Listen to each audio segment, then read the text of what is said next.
Bonjour et bienvenue pour ce rendez-vous hebdomadaire de décryptage de l'actualité économique et géopolitique en mode affranchi. Je salue tous les abonnés de TV Liberté pour cet épisode que je vais intituler Michel Barnier, c'est Lucie Castex qui chose du 45. Ouais, on va pas se mentir, vu tous les abondements qui sont en train, d'être, introduits dans le projet de loi de finances 2025, si ces amendements passent, je vous le dis, le gouvernement Barnier et Michel Barnier lui-même, passera presque pour un débutant en comparaison de Lucie Castet. Oui, Michel Barnier, ça sera, Lucie avec un costard 3 pièces, des pompes taille 45 et puis un petit plus, son rond de serviette à Bruxelles, que la responsable des finances de la capitale, évidemment, ne possédait pas. Alors, qu'est-ce qui nous pend au nez? D'avoir quelque chose sur lequel j'avais déjà attiré votre attention, le fait que la flat tax, ça va être relevée, évidemment, mesure qui va faire l'unanimité de l'extrême droite à l'extrême gauche. On va donc passer de 30 à 33%. Attention, rétroactivement sur les revenus du capital et les plus-values boursières ou sur les placements obligataires, mais là je crois qu'on ne va pas gagner grand-chose. Les revenus 2024 vont être concernés, 2025-2026 naturellement, et pour les très hauts revenus, on va passer à 37,2. Ouh là là, la température monte. Et elle pourrait peut-être passer même au-delà de 40, sait-on jamais, si on décidait que oui, les riches décidément peuvent payer et ils n'ont pas assez payé. Autre amendement intéressant, et ce serait l'amendement 821S qui créerait l'impôt universel. Qu'est-ce que cela veut dire?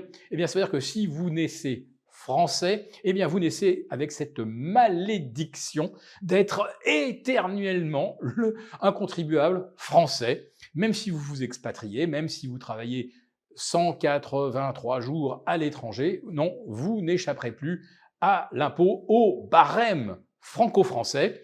Et cette mesure vise évidemment à pénaliser notamment ceux qui sont partis vers des pays où le taux d'imposition est de 50% inférieur à celui qui se pratique en France. Et devinez quoi? Ces pays où l'impôt sur le revenu est très faible, Dubaï, Singapour, même l'Irlande, la Thaïlande, etc., eh bien, ces pays sont justement les plus prospères. N'y voyez évidemment aucun rapport de cause à effet.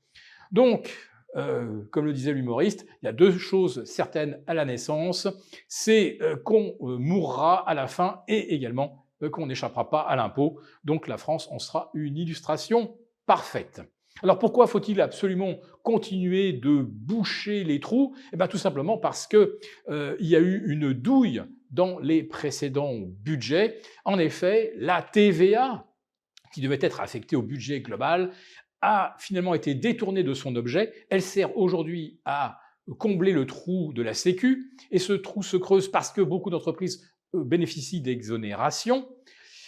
Il y a également les niches fiscales qui permettent également d'échapper aux prélèvements. Et puis, il y a également la chute de la dotation aux collectivités locales, puisqu'on a supprimé la taxe d'habitation, qui pourrait donc être un jour rétablie sous une forme ou sous une autre. Eh bien, quand les communes, les départements manquent d'argent, eh bien, c'est finalement la TVA qui est détournée, elle aussi. Et la TVA, comme vous le savez, elle est collectée sur la consommation, c'est-à-dire que les plus modestes contribuent tout aussi bien que les plus riches. Or, ce sont justement les plus riches qui bénéficient des exonérations de cotisations sur la Sécu, et notamment les grandes entreprises. Alors, on pense quand même à ceux qui gagnent beaucoup avec la CDHR, c'est-à-dire la contribution différentielle sur les hauts revenus. On va s'assurer donc que les plus riches d'entre les plus riches payent au minimum 20% d'impôts. Mais surtout, qu'ils ne puissent effectivement plus s'évader fiscalement. Donc, vous serez de toute façon taxé à moins de renoncer à la nationalité française. Ouf! Bon, Autre événement qui peut aussi bouleverser la donne, alors pas seulement au niveau de la France, mais international, Donald Trump. Alors on aime ou on n'aime pas le personnage.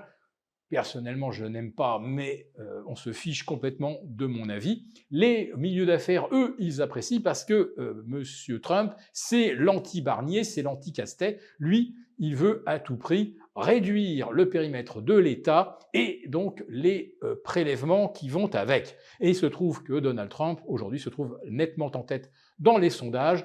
Plus Kamala Harris se produit devant les caméras, plus sa cote chute ainsi que sa crédibilité. Et lors de la dernière émission à laquelle elle a participé sur Fox News, alors certes, qui n'était pas aussi favorable que CBS, qui avait littéralement truqué le débat en sa faveur et au détriment de Donald Trump, là, sur Fox News, ça a été un véritable jeu de massacre, où elle s'est avérée incapable de répondre et d'improviser. D'ailleurs, on l'avait vu avec la fameuse anecdote de la panne de son prompteur, où elle était restée sur 32 jours, 32 jours, 32 jours, qu'elle a répété 14 fois, jusqu'à ce que le prompteur se remette en marche, à croire qu'elle n'avait aucune idée sur sa vision de l'Amérique, sur comment réduire l'inflation. Elle ne sait d'ailleurs toujours pas l'expliquer. Bref, Kamala Harris est maintenant en retard dans les sondages, mais ça, eh bien, ce n'est pas pour déplaire non plus à Wall Street qui bat record sur record. Nous avons conçu à votre attention un rapport spécial que vous obtiendrez gratuitement en cliquant dans le lien en description de cette vidéo. Un rapport spécial qui analyse toutes les conséquences économiques, financières et patrimoniales.